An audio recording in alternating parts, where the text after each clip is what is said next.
అప్పుల బాధలు వెంటాడుతున్నాయా? అయితే 6 జేవిఆర్ వారి జాతిరత్నాలు ధరించండి. హాయ్, వెల్కమ్ టు మనం టీవీ. నేను మీ మనోజ్. ఎయిర్ ఇండియా ఫ్లైట్ మళ్ళీ హైజాక్ అయింది. 8 మంది దుండగులు వచ్చి కాక్పిట్ని ఓపెన్ చేసి పైలట్తో మాట్లాడే ప్రయత్నం చేశారు. సో ఇది దేశవ్యాప్తంగా కలకలం రేపుతున్న న్యూస్.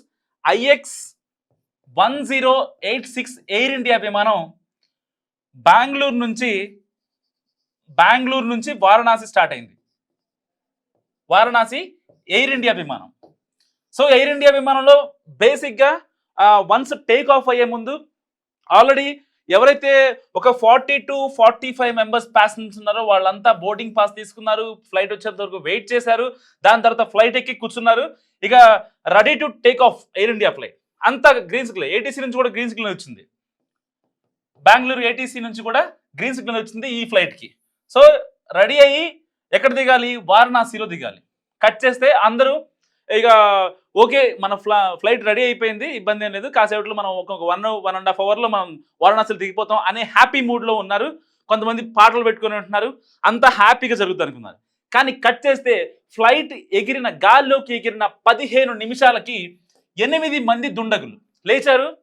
అక్కడ క్యాబిన్ క్రూ పట్టించుకోకుండా, క్యాబిన్ క్రూ ఎంత చెప్తున్నా వినిపించుకోకుండా వాళ్ళంతా క్యాబిన్ ఏదైతే కాక్పిట్ వ్యూ ఉంటుంది కదా, వీళ్ళు పైలట్లు ఉంటారు కదా, ఆ పైలట్ వ్యూ దగ్గరికి వెళ్ళి ఏదైతే మనకి ఇప్పుడు నార్మల్గా ఫ్లైట్ ఎక్కిన తర్వాత రైట్ సైడ్ తిరుగుతాం, ఇది ప్యాసింజర్లు అయితే అక్కడ క్యాబిన్ క్రూ దండం పెట్టి లోపలికి వెళ్ళండి అని చెప్తారు. సో ఆ క్యాబిన్ క్రూ లెఫ్ట్ సైడ్ అయితే కాక్పిట్ వ్యూకి వెళ్ళడానికి ఉంటుందో, ఈ క్యాబిన్కి అక్కడ ఈ కాక్పిట్కి మధ్యలో ఒక పాస్ కోడ్ ఉంటుంది అనమాట. అది ఓపెన్ అవ్వాలి అంటే ఇక్కడ ఒక పాస్ కోడ్ ఎంటర్ చేయాలి. ఎంటర్ చేస్తేనే మాత్రమే మనం పైలట్లతో డైరెక్ట్గా మాట్లాడగలం. యాక్చువల్గా వీళ్ళ దగ్గర ఏదైతే క్యాబిన్ క్రూ ఉంటారో క్యాబిన్ క్రూ పైలట్తో మాట్లాడతారు. ఎట్లా మాట్లాడతారు? వాకీ టాకీలు ఉంటాయి, లేకపోతే ఏదైనా ఎమర్జెన్సీ అయితే ఆ కాక్పిట్ దగ్గరికి వెళ్ళి పాస్ కోడ్ ఎంటర్ చేసి సేఫ్గా వాళ్ళు మాట్లాడతారు, పలానా విషయం చెప్తారు. ఏదన్నా ఎవరన్నా ఫ్లైట్లో మెయిన్ గెస్ట్లు ఉంటారు కదా, అలాంటప్పుడు వాళ్ళు వచ్చి మాట్లాడతారు, హోస్ట్ చేస్తారు, మాట్లాడతారు, అయిపోద్ది. కానీ ఈ 8 మంది దుండగుల దగ్గర వాళ్ళు ఆ కాక్పిట్కున్న పాస్ కోడ్ని సక్సెస్ఫుల్గా ఎలా ఓపెన్ చేశారు అన్నదే ఇక్కడ అసలు ముచ్చట. ఎందుకంటే ఇప్పుడు నేను ఒక ఢిల్లీ వెళ్తా, ఇక్కడ నుంచి హైదరాబాద్ నుంచి ఢిల్లీ వెళ్తున్నా, బాగానే ఉంది, ఫ్లైట్ టికెట్ బుక్ చేసుకున్నా, ఎయిర్పోర్ట్కి వెళ్ళా, బోర్డింగ్ పాస్ తీసుకున్నా, వెళ్ళి ఫ్లైట్ ఎక్కి కూర్చున్నా, అంతే, అక్కడ వరకే ఉంటుంది. కానీ నాకు ఇక్కడ కాక్పిట్కి వ్యూకి ఉన్న పాస్ కోడ్ యాక్సెస్ నా దగ్గర ఉండదు కదా, మరి వాళ్ళకి ఎలా వచ్చింది అన్నదే ఇక్కడ $1 మిలియన్ క్వశ్చన్.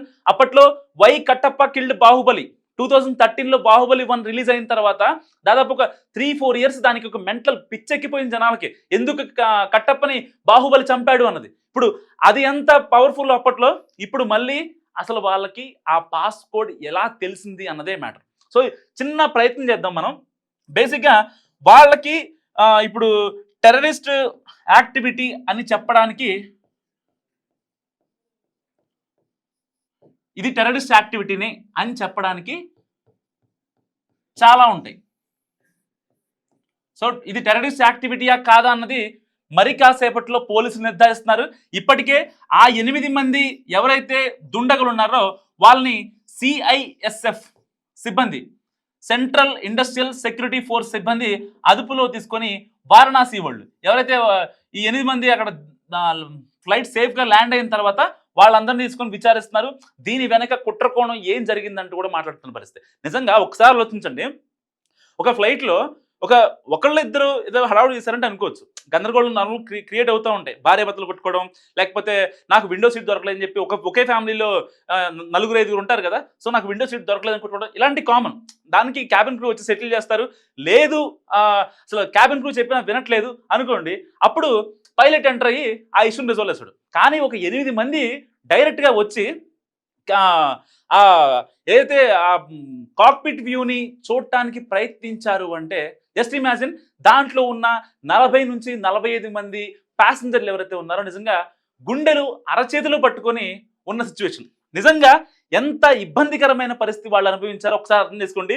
ఎందుకంటే మా ప్రాణాలు గాల్లోనే పోతాయి అనే ఒక భావన వాళ్ళలో నెలకొంది. వాళ్ళు కిందకి దిగిన తర్వాత చెప్తున్న మాట ఒకటే, అసలు 8 మంది అలాంటి వాళ్ళు ఎందుకు ఫ్లైట్ ఎక్కారు, ఎందుకు కాక్పిట్ వ్యూ పాస్కోడ్ ని వాళ్ళు తీశారు. ఎందుకంటే అక్కడ ఉన్న ఎప్పుడైతే వాళ్ళు కాక్పిట్ వ్యూ యొక్క పాస్కోడ్ ని సక్సెస్ఫుల్ గా ఎంటర్ చేసిన తర్వాత ఆ అనుమానం వచ్చిన ప్యాసింజర్లు ఎవరైతే ఉన్నారో వాళ్ళంతా వాష్రూమ్ అని చెప్పి లేచి, అప్పటికే క్యాబిన్ క్రూ చెప్తుంది వాళ్ళందరూ కూర్చోమని చెప్పి. సో కూర్చోట్ల వాళ్ళు ఎట్టి పరిస్థితుల్లో అసలు ఏం జరుగుతుందనే భయం. ఎందుకంటే గాల్లో ఉన్నాం, దాదాపు గాల్లో ప్రాణాలు, గాల్లో పోతే పరిస్థితి ఏంటని చెప్పి వాళ్ళంతా బిక్కుమంటూ ఉన్న పరిస్థితి. సో అలాంటి నేపథ్యంలో ఎప్పుడైతే ఆ క్యాబిన్ క్రూతో టచ్లోకి వెళ్ళిన తర్వాత వాళ్ళు చెప్పారు ఇది ఫ్లైట్ హైజాక్ అయ్యేలా ఉందని. యాక్చువల్గా క్యాబిన్ క్రూ దగ్గర డేటా ఉన్నప్పటికీ చాలా వాళ్ళ ప్యాసింజర్లకి క్యాబిన్ క్రూ మధ్య వాగ్వాదం జరిగింది. దాని తర్వాతే క్యాబిన్ క్రూ చెప్పిన పరిస్థితి. సో క్యాబిన్ క్రూ కూడా తెలియదు పాపం, ఎందుకంటే వాళ్ళు అసలు నిజంగా హైజాక్ చేస్తున్నారా లేకపోతే పైలట్తో మాట్లాడుతున్నారా. ఏమైనా పైలట్తో మాట్లాడాలంటే క్యాబిన్ క్రూ చెప్పాలి, అక్కడ నుంచి ఇన్ఫర్మేషన్ వెళ్తుంది. కానీ మాకు చెప్పకుండా డైరెక్ట్గా ఆయనతో మాట్లాడే ప్రయత్నం చేశారంటూ కూడా వాళ్ళు మాట్లాడుతున్న పరిస్థితి. నిజంగా ఇప్పుడు అసలు చాలా అంటే ఓన్లీ పర్టికులర్గా ఎయిర్ ఇండియానే ఎందుకు టార్గెట్ అవుతుంది అనేది ఇక్కడ $1 మిలియన్ క్వశ్చన్. ఎందుకు $1 మిలియన్ క్వశ్చన్ అన్నానంటే, అప్పుడెప్పుడో 1990లో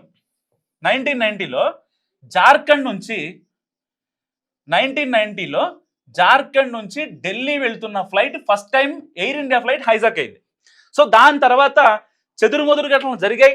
రీసెంట్గా మన ఈ 2025లో అహ్మదాబాద్ ఘటన అయితే నిజంగా అసలు చాలా సాడెస్ట్. ప్రపంచ దేశాలు ఒక్కసారిగా ఉలిక్కిపడ్డాయి. అప్పటి నుంచి సెక్యూరిటీ పరంగా చాలా ఇష్యూస్ని ఎదుర్కొంటున్నాయి. చాలా ఫ్లైట్స్ కూడా వన్స్ టేక్ ఆఫ్ అయ్యే ముందు ఎట్టి పరిస్థితుల్లో 1కి 2 సార్లు సెక్యూరిటీ చెక్ జరిగిన తర్వాతే ఏటీసీ దగ్గర నుంచి వాళ్ళకి అప్రూవల్ వస్తుంది. ఇంకా ఈ ఫ్లైట్ ఏదైతే చిన్న టెక్నికల్ ఇష్యూస్ ఎవరైతే సాల్వ్ చేస్తారో వాళ్ళ దగ్గర నుంచి కూడా అప్రూవల్ 1కి 2 సార్లు చెక్ చేసుకున్న తర్వాతే ఫ్లైట్ టేకాఫ్ అవుతుంది. సో రీసెంట్గా జరిగిన ఎయిర్ ఇండియా ఘటనలు తీసుకోండి. హైదరాబాద్ టు రేణిగుంట గాల్లో వచ్చిన సమస్య. గాల్లో వస్తే దాదాపు రేణిగుంట ఎయిర్పోర్ట్ చుట్టూ గంట పాటు గిర్రా రౌండ్లు కొట్టి రేణిగుంట ఎయిర్పోర్ట్లో ల్యాండ్ అయింది. పొరపాటున కనుక అక్కడ పైలట్ చాకచక్యంగా ప్రవర్తించకపోతే నిజం చెప్తున్నా వాళ్ళందరూ ప్రాణాలతో మిగిలి ఉండేవాళ్ళు కదా, ఏ ఒక్కళ్ళు కూడా. సో కనీసం మాంసపు ముద్ద కూడా దొరికేది కదా వాళ్ళది. అంత ఇబ్బందికరమైన చావును చూసేవాళ్ళు. అండ్ ఇంకోటి రీసెంట్గా Vizag to Vijayawada IndiGo flight. So వాళ్ళంతా చాలా ఇబ్బంది పడ్డారు. సో అంటే ఫ్రీక్వెంట్గా ఘటన జరుగుతున్నప్పటికీ ఇది నిజంగా అంటే ఎవరన్నా కావాలని చేస్తుంది. నిజంగా టెక్నికల్ సమస్య అయితే అది ఎయిర్ ఇండియా కావచ్చు, ఇండియా కావచ్చు, ఇక్కడ అఫీషియల్ సంబంధించిన సమస్య. కానీ ఆన్ ఎయిర్లో ఉన్నప్పుడు ఎవరన్నా ఇలాంటి దుండగులు ప్రయత్నించేటప్పుడు సో వాళ్ళకి పర్టికులర్గా మనమే ఫిల్టర్ చేయాల్సి ఉంది. ఇది కేంద్ర ప్రభుత్వం ఆధీనంలో ఉంది, ఎవరో చేయాల్సిన అవసరం లేదు. సో ఎన్ని హైజాక్ల గురించి మాట్లాడుకున్నాం మనం. ఫస్ట్ థింగ్ అయితే కొంచెం అది పర్టికులర్గా డొమెస్టిక్ వాటిలో జరుగుతున్నాయి. సో పర్టికులర్గా డొమెస్టిక్ ఎయిర్లైన్స్ గురించి తీసుకోండి. ఈ డొమెస్టిక్ ఎయిర్లైన్స్లో రీసెంట్గా ఎయిర్ ఇండియా అహ్మదాబాద్ ఫ్లైట్ పక్కన పెట్టేసేయండి, అది డొమెస్టిక్ కాదు, ఇంటర్నేషనల్ ఫ్లైట్.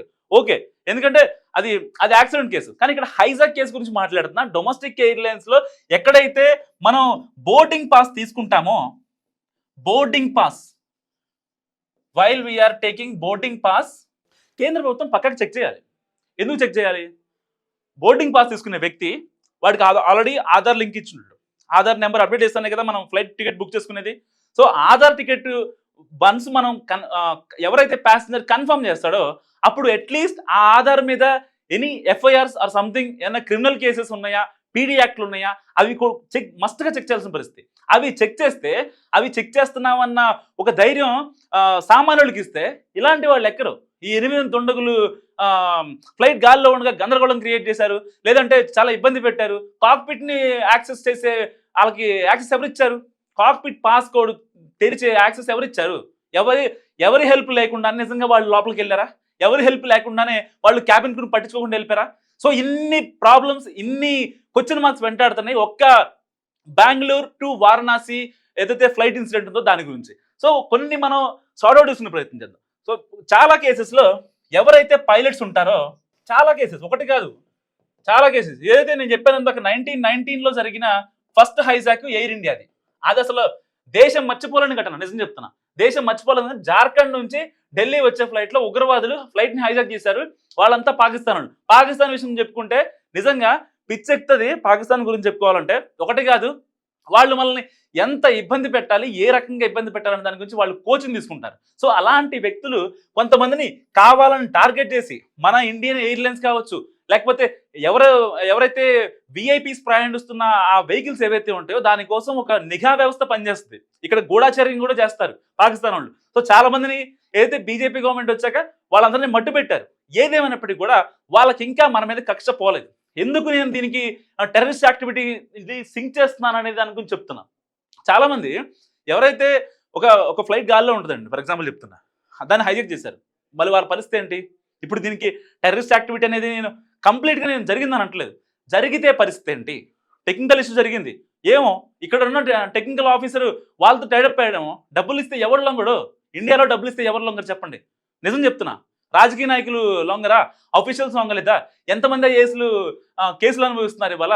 ఎంతమంది ఐపీఎస్లు జడ్జిలు ఇంకా వాళ్ళందరూ సూసైడ్లు చేసుకొని హ్యాంగిల్ చేసుకున్న పరిస్థితి. సో ఇన్ని కాన్సిక్వెన్సెస్ మధ్య ఇలాంటి ఎయిర్లైన్స్ విషయంలో ఏదైనా మనం కొంచెం జాగ్రత్తగా ఉండకపోతే చాలా ఇబ్బంది అవుతుంది. అండ్ ఇంకోటి ఏంటంటే పైలట్స్ నిజంగా ఎయిర్ ఇండియా, పర్టికులర్గా ఎయిర్ ఇండియా అని చెప్పను, పైలట్స్ విషయానికి వస్తే మన ఇండియాలో ఉన్న పైలట్స్ ఎవరైతే ఉన్నారో వాళ్ళంతా నెక్స్ట్ లెవెల్. నిజం చెప్తున్నా. ఒక A+ బ్యాచ్ వీళ్ళంతా. ఏబీసీ ఉంటాయి కదా, A team, B team, C team అంటారు కదా, వీళ్ళు A+ బ్యాచ్. నిజం చెప్తున్నా. ఎందుకంటే చాలా విషయాలలో పైలట్స్ చాలా చాకచక్యంగా వ్యవహరించారని చెప్పి మనం పేపర్లలో చాలాసార్లు చూసాం. వాళ్ళ వల్ల చాలా మంది లైఫ్లు సేవ్ అవ్వడం కూడా చూసాం. వాళ్ళు పోయినా పర్లేదు, ప్యాసింజర్లు బతకాలనే ఒక దృఢ సంకల్పంతో నిజంగా పైలట్ ఉంటారు. లేదంటే ఇప్పుడు జస్ట్ దృఢ సంకల్పం గురించి చెప్తున్నా. ఇప్పుడు ఇవాళ జరిగిన ఇన్సిడెంట్ ఉంది కదా, Bengaluru to Varanasi incident. So ఆ ఇన్సిడెంట్లో 8 మంది లోపలికి వచ్చారంటే ఒక పైలట్కి ఏమనిపిస్తుంది ఆ టైంలో? ఇక ఓకే, వీళ్ళు మనల్ని ఏదో ఒకటి చేస్తారు, నాకు అర్థమైపోయింది అనే ఒక ఇదిలో హోప్స్ కోల్పోలే ఆ పైలట్. హోప్స్ కోల్పోకుండా ప్యాసింజర్లకి నేనున్నాననే ధైర్యం ఇచ్చాడు. నిజంగా అది చాలా, అంటే ఆ మనోధైర్యం అనేది ఒక మనిషికి, తను భయపడుతున్నా సరే ఎదుటి మనిషికి ఒక ధైర్యాన్ని ఇవ్వడం అనేది చాలా ఇంపార్టెంట్. అది ఉండగలిగింది కాబట్టి ఆయన ఇవాళ ఎవరైతే సమ్ పైలట్ నడిపారో బెంగళూరు టు వారణాసి, నిజంగా ఆయనకి హ్యాట్స్ ఆఫ్ చెప్పాలి. సో ఆ వ్యక్తి ఇప్పుడు వారణాసిలో ఉన్నారు, ఆ సిఐఎఫ్ఎస్ వాళ్ళతో మాట్లాడుతున్నారు.